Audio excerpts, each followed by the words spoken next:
Taigi, virš Naujojo Džersio ir kitų vietovių pasirodo orlaiviai, žiniasklaidos vadinami dronais. VTV vyriausybė arba negali, arba nenori paaiškinti, kas iš tikrųjų vyksta.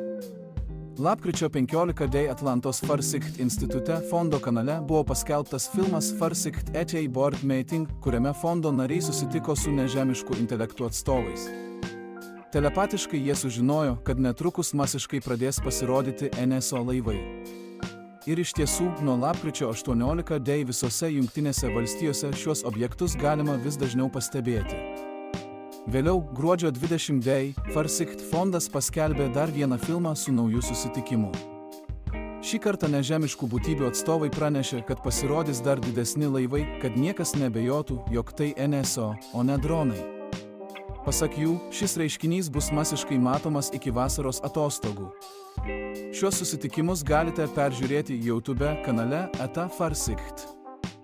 Filmai yra anglų kalba, tačiau galima įjungti lietuviškus subtitrus.